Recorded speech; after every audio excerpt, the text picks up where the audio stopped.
Hey, what's going on, guys? Mr. John Lee here with your tax video again. It's 2023. This is for the 2022 tax year, and so I just thought I'd bring up the IRS page. You guys can visit this anytime you want. Go to irs.gov. And I just thought I'd show you what the home page looked like again to remind you there's been some major changes to uh, the child tax credit and the earned income credit and many things. So this is a good page to go to find all of your questions. So as if you weren't already upset enough with the IRS, things aren't looking great, I have to tell you. So do you want the good news or the bad news first? Either way, welcome back to my community if you're a subscriber. If not, you should consider hitting that like and subscribe button for me right now. Let's jump right in and check out some of these news, features, changes, updates, and highlights. So I wanted to show you guys up here on the top. You see, you can click on news. This will show you some of possibly where you can find some frequently asked questions. It's also a little help button here. You can get a transcript, refund status, file your return, payments, letters from the IRS, correct, amend a return, several other things. I wanted to bring to your attention a message from the IRS showing mail processing delays. Imagine that. It's taking us longer to process mail documents, including paper tax returns. We're processing all mail in the order we receive it. If you mailed a tax return and haven't yet heard from us, don't call or file a second return. File expected wait times for current IRS operations and services. You can click here. Here's the IRS phone number and tax help options. Topics with this list. Verify your identity. Here's the process you can go through. I mean, that's just kind of wild to me that doesn't seem that most places want to be very transparent and make things user-friendly for people. On a side note, go Chiefs. You know, going to the Super Bowl thing, that's kind of a big deal. So we had some questions about the child tax credit and the earned income credit and how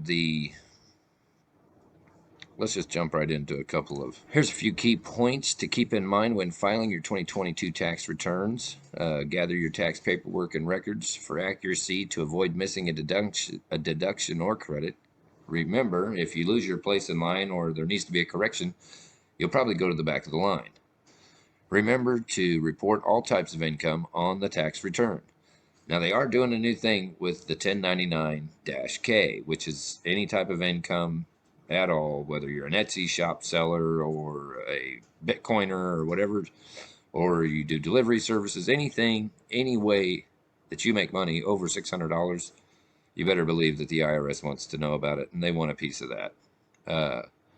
Number 3, file electronically with direct deposit to avoid delays in receiving a refund. This is definitely your best way, with current banking and address information on file without any changes will lead to as few setbacks as possible and hopefully get you a nice smooth tax return.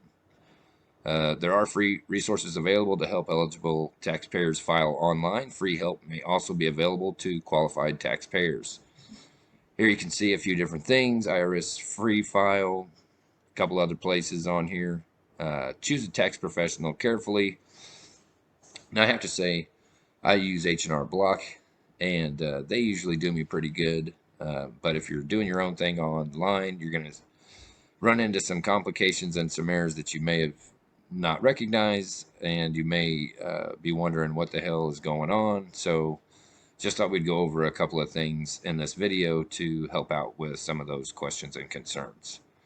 Now, keep in mind, I'm not a IRS tax representative. I just know this shit is confusing, and me and my special lady, we run into these types of questions and these circumstances and, you know, these scenarios every fucking year because we do have children and we are not currently married, but this definitely the different changes and the updates and the delays and all of the different uh, changes to the tax code and the tax system, everything from the unemployment to the child tax credit to the earned income credit to the PPP loans and all that shit during the COVID shit was just a fucking catastrophic shit show of a nightmare for the public. So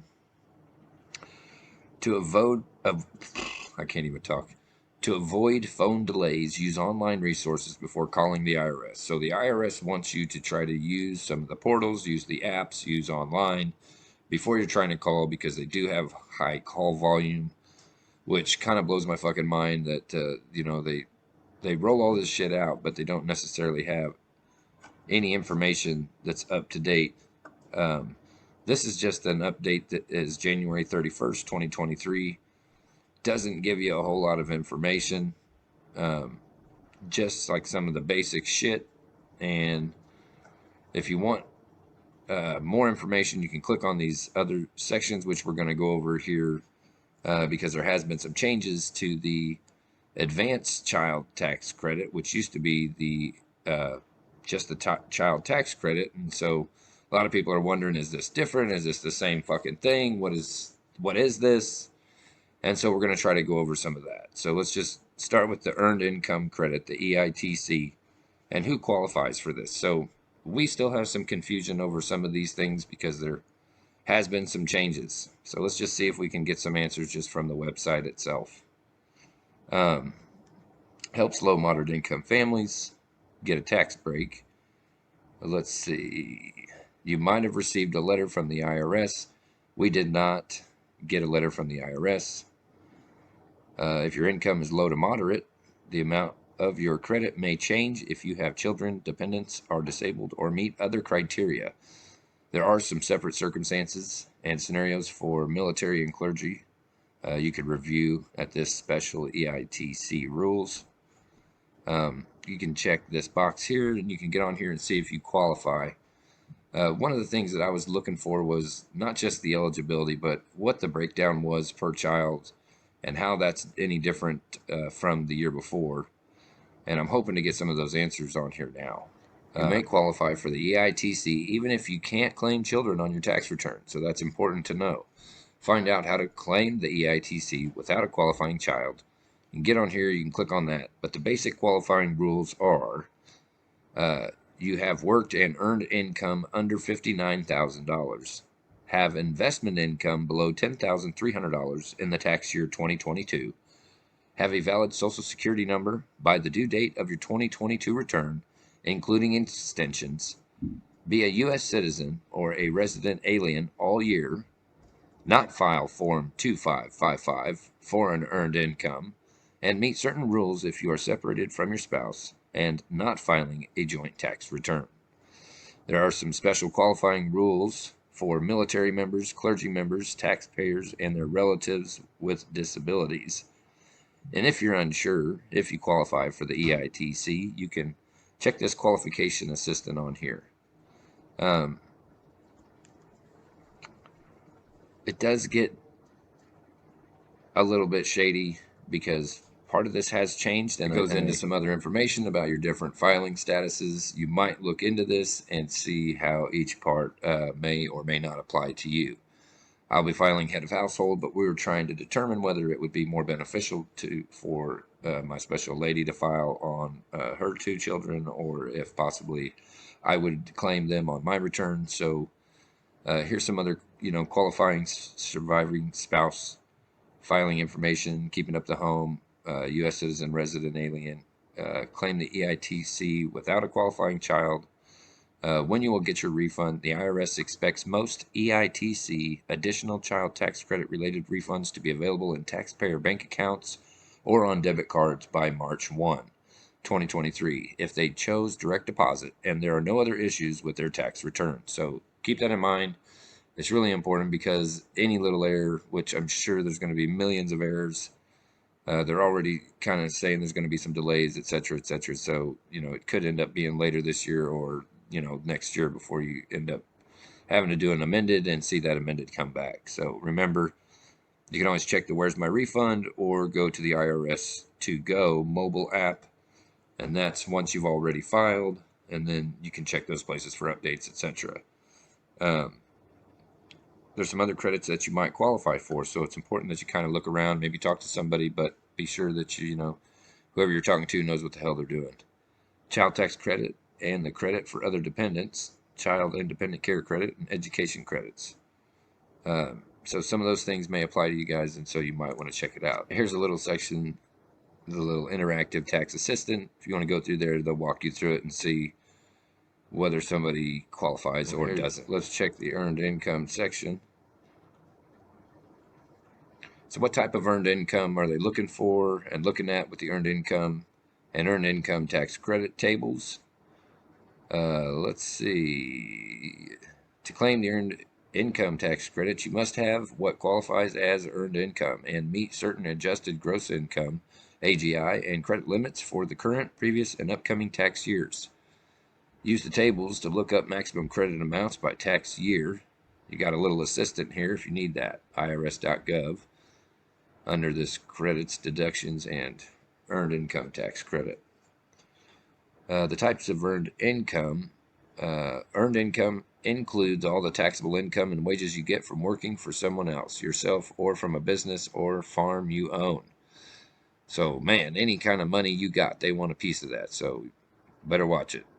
Better report it, and you better turn it in, and God knows they owe your soul, because that's how this shit goes. Wages, salary, or tips, where federal income taxes are withheld on Form W-2, Box 1. Income from a job where your employer didn't withhold tax, such as gig economy work, including driving a car for booked rides or deliveries, running errands or doing tasks, selling goods online, providing creative or professional services, providing other temporary on-demand or freelance work. Money made from self-employment, including if you own or operate a business or farm, are a minister or member of a religious order, are a statutory employee and have income, benefits from a union strike, certain disability benefits you got before you were the minimum retirement age, non-taxable combat pay. Don't have that. If you claim non-taxable combat pay as earned income, it may increase or decrease the amount of your EITC. For more information, you go there. Does not include earned income, does not include these things. Pay you got for work when you were an inmate in a penal institution, interest and dividends, pensions and annuities, Social Security, unemployment benefits, alimony, or child support. There's a list of tables here that you can use to see whether or not you qualify. This is the current tax year. Maximum credit amounts. No qualifying children, you could still get $560. One qualifying child, $3,733. Two qualifying children, $6,164. Three or more disqualifying children maxes out $69.35. So now this is kind of an issue, because this is what it's saying for the tax year. And here is a chart. Find the maximum AGI, investment income, and credit amounts for tax year 2022. Filing a single, head of household, or widowed, 0 children. I guess these are your thresholds. And so when we did the H&R Block calculator assistant online with my lady filing on the children, she made way less than this for last year, and her investment income was below this. And I think they're saying her earned income credit was like $800 and something. So, and we have 3 kids, and so I haven't been able to find on here the breakdown on that, because it just doesn't seem right. I'm confused on how this works. If anybody else knows, maybe they could let me know. Nobody else filed on her other kids, so it wasn't an issue of that. But definitely something where we're getting hemmed up on where the information is on that. So that's some information on the earned income and earned income tax credit and the tables. And you can find that right here on the IRS website. We're going to go back a page and go to the income limits and credit tables, which is what we just went over. This says these are the income limits, yet she made less than that, and so I don't know why it's spitting us out. The $800. Let me know. Drop your comments. Let me know what you guys are seeing out there if you're seeing the same sort of thing. Rules for qualifying children. I'm probably not going to go into great detail about this, but this is definitely, um, has this is your, you can punch in all your data and crunch it, and whether or not they qualify for that or not, you can put it in here and they'll tell you. Only one person can claim a qualifying child. Um, Here's what all the resources and information, how to choose who will claim the qualifying child, the tiebreakers, things like that. So go over some of this stuff, check it out. Probably not a bad idea. There's some disability and earned income tax credit information in there as well. How to claim this for past tax years. There's probably another, here's a link here to do that. You want to avoid common errors and stuff like that. So here's some resources on earned income credit. So here's a table on whether or not you can claim the earned income credit. First, you must, in a nutshell, first you must meet all the rules in this column. Your AGI must be less than 53,000, 49,000, 43,000, or 16,000. Must have a valid Social Security number, must meet certain requirements, must be U.S. citizen, can't file Form 2555. Your investment income must be 10,300 or less, and you must have earned income. She had all of those. Your child must meet the relationship residency and joint return test. They do. Qualifying child can't be used by more than one person. They're not. Can't be a qualifying child of another person. They're not. Then we would go to the fourth column. Your earned income must be less than 53,000 for married filing jointly. If you have 3 or more qualifying children who have Social Security numbers, which we do, and they do, 49,000 for married filing jointly. 49 married filing jointly if you have 1 qualifying child.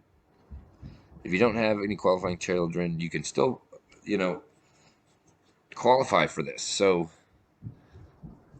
we do, I feel like, qualified to be able to get those, yet it's showing us kind of a crappy credit on that. So that's the earned income credit. Just a little bit of information on that. I hope that is informative to some people. You can already start filing. If you are filing on the earned income tax credit or the child tax credit, they're probably going to put a hold until mid to late February, early March before they actually finish processing your return. So I'm going to come back up here to credits and then advanced child tax credit.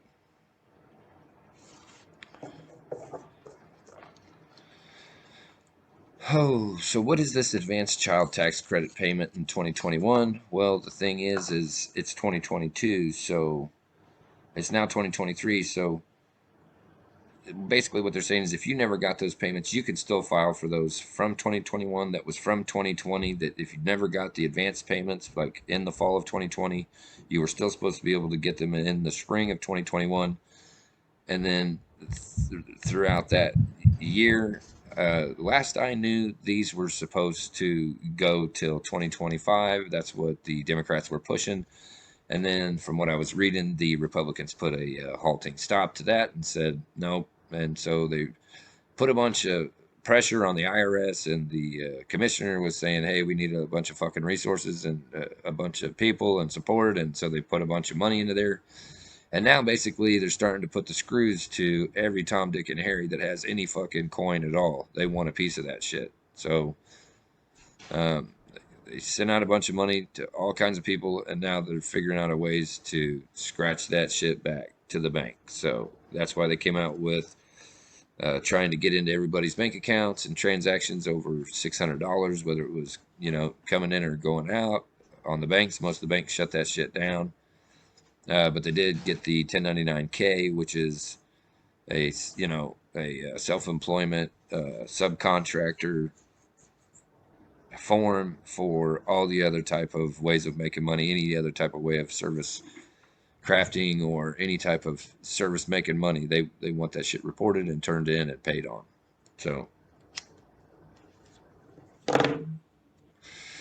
So basically what they're saying right here is there's still time to get that child tax credit. Now they're calling it the advanced child tax credit. That's obviously for the 2021 tax filing information. Reconcile your advance payments total on your 2021 tax return. If you didn't receive advance payments, you could probably still do that. But that shit goes way back, and it's going to be a bitch. So, but there are some resources if you have questions and shit like that. Get on here and definitely look at that. Child tax credit update portal is no longer available, so those advance payments, that's just kind of a bitch. Also, if you're an employer, be sure that you got your W-2 sent out by January 31st. Here's another reminder. Came out January 26th. I guess there'll be fines if you don't, so better hop to it. So basically, the IRS completed their automatic corrections for the 2020 tax year related to the unemployment compensation exclusion. 12 million refunds were issued, and some people still owed money that were overpaid, supposedly by the IRS. Many of the adjustment included corrections to the earned income tax credit, the recovery rebate credit, the additional child tax credit, the American Opportunity Tax Credit, the premium tax credit, and the advanced premium tax credit.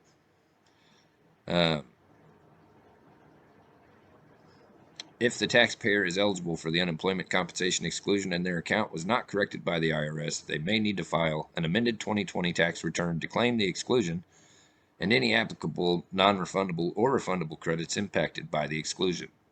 Which brings me to one of my next topics, which is, I believe, the earned income credit is not refundable. So it was only fully refundable for the year of 2021, and so everybody's going to get jacked on this huge shortage.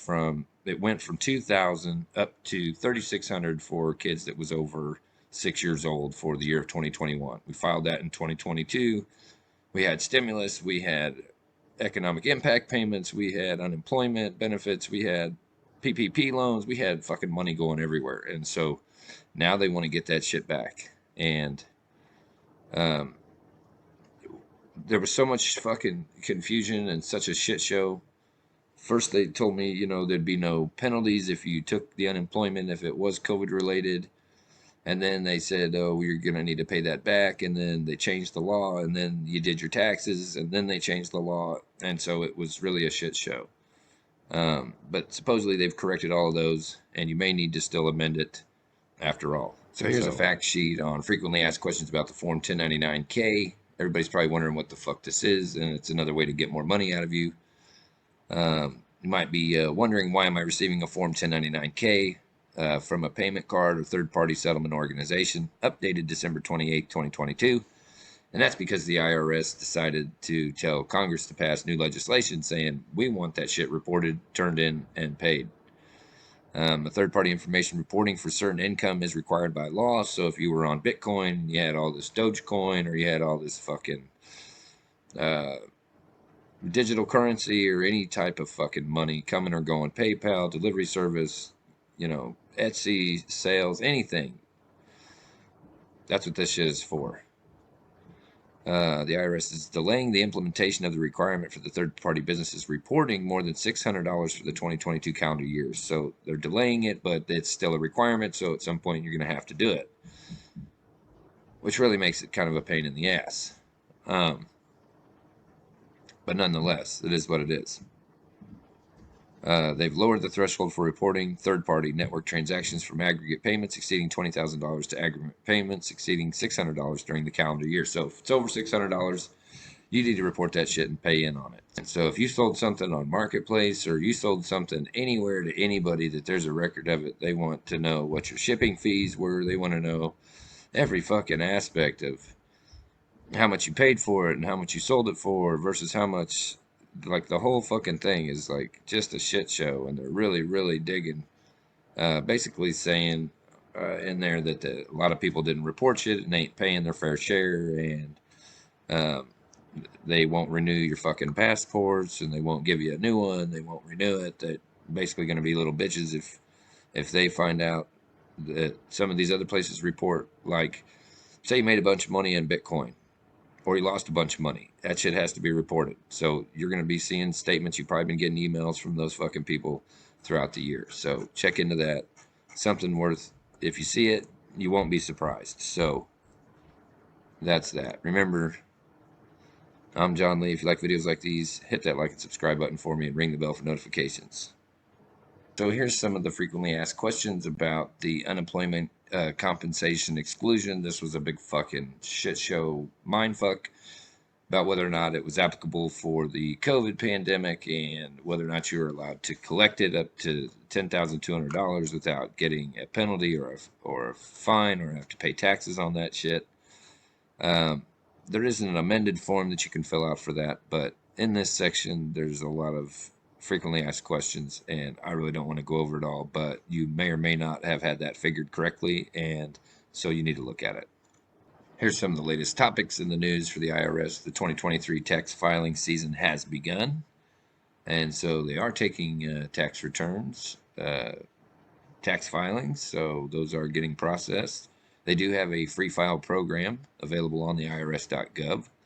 Remember, the deadline this year is April 18th. Currently, as of whatever today is, February 1st, 2023, there is some tax relief in disaster situations. Inflation Reduction Act of 2022.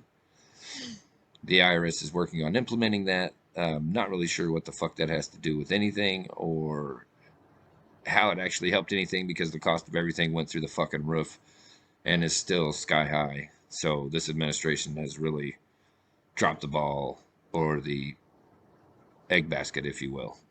There's some important tax alerts and news. Ongoing challenges to the pandemic. There was some coronavirus tax relief, outreach connection, taxpayer bill of rights. If there's some shit that you think that you have a right to, that you want to look into, you can check it under this section here. No, here's a few things that I wanted to add. The IRS will never call to demand immediate payment using a specific payment method, such as a prepaid debit card, gift card, or wire transfer. Generally, the IRS will first mail you a bill if you owe any taxes. They will never threaten to immediately bring in local police or other law enforcement groups to have you arrested for not paying. So if you get these types of emails or you get these types of phone calls, you can rest assured that they are an illegitimate scam. The IRS will never demand that you pay taxes without giving you the opportunity to question or appeal the amount they say you owe. Or they will never ask for credit or debit card numbers over the phone. So see these information here if you have any questions on that. So I wanted to show you there's always the frequently asked questions and answers section, which you can find under down here. How do I notify the IRS my address has changed? These are pretty important things that you need to worry about if you're planning on having any correspondence or getting any kind of tax return within a year or two. You need to have all that shit information updated and correct. So the IRS might have sent you a letter about your advanced child tax credit, and so here are where you would find those letters. Some of the reasons that they may have sent you these letters: either you have a balance due, you're due a larger or smaller refund, they have a question about your tax return, they need to verify your identity, they need additional information, change your return, or need to notify you of delays in processing your return. Sounds like a bunch of bullshit to me, but unfortunately, that's what it is. So here's what's new with the child tax credit. The child tax credit enhancements have expired. That's in bold letters. Many changes to the CTC for 2021 implemented by the American Rescue Plan Act of 2021 have expired. For tax year 2022, now pay attention, listen up, this is important. A lot of you who were getting $3,600 for children 6 and over will now be receiving between $1,500 and $2,000 and may be ineligible altogether for any child tax credits and might end up with a zero. So drop your comments below. Let me know how that worked out for you guys. Let's see. Here are how some of those changes rolled out. The enhanced credit allowed for qualifying children under age 6 and children under age 18 has expired. For 2022, the initial amount of the CTC is $2,000 for each qualifying child. The credit amount begins to phase out where modified adjusted gross income exceeds $200,000, $400,000 in case of a joint return. The amount of the CTC that can be claimed as a refundable credit is limited as it was in 2020, except that the maximum ACTC amount for each qualifying child increased to $1,500. The increased age allowance for a qualifying child has expired. A child must be under age 17 at the end of 2022 to be a qualifying child. So they made those exceptions last year. They're really kind of vague in the specifics and the details there, but the fact is people are going from like, they're going to be people with a couple, 2 or 3 kids were getting like, between $3,000 to $3,600 per kid. Will now only see maybe zero, maybe 1,500, maybe 2,000 per kid. So there's you're talking about a drop of like over $5,000. So, but this is what you can expect. So there's some other information on anybody that is claiming those. Be sure to remember that you're going to expect delays until the middle, late February, early March. That's federally mandatory now. So you can thank your Republican friends on the other side of the aisle for some of this. This was definitely they were getting a little bit leery of all the C notes going out all over the place. So this is what happens. So got to have a social security number and all that shit. And so they did change the age limit on that. So there's some big changes here, and it's going to drastically affect how much money people received on their tax returns. So let me know how that worked for you guys, what your situation is, what questions that you might have. Drop them in the comments below. I'll do my best to try to look it up and help point you in the right direction. There are some limits on the CTC and ODC, so be sure to check some of this out. I think it's kind of up in the air. I don't really have an opinion on it other than I was kind of blindsided. We had so much shit going on from COVID from 2020, and then the Relief Care Act shit, whatever that was, and then the unemployment, and then we had stimulus, and then we had just fucking all kinds of shit. Unemployment, we had just had shit going everywhere. So that was a shit show. Just make sure you get your shit right when you file. Make sure your banking and your address information is current and up to date. And then check your IRS.gov. Where's my refund tool? And then let me know how it goes. I'm John Lee. If you like videos like these, hit that like and subscribe button for me and ring the bell for notifications. I'm on to the next one. Now this is kind of crazy because the people over at H&R Block sent this over. They're saying use Schedule 8812, Form 1040 to figure your child tax credit for other dependents, and additional child tax credit. The CTC and ODC are non-refundable credits. The additional child tax credit is a refundable credit. So that's one of the big differences this year versus the other previous years. They were expanded last year, and then now for this year they're completely eliminated and reverted back to pre-pandemic levels, which is going to make people struggle, a little bit more. So it is what it is.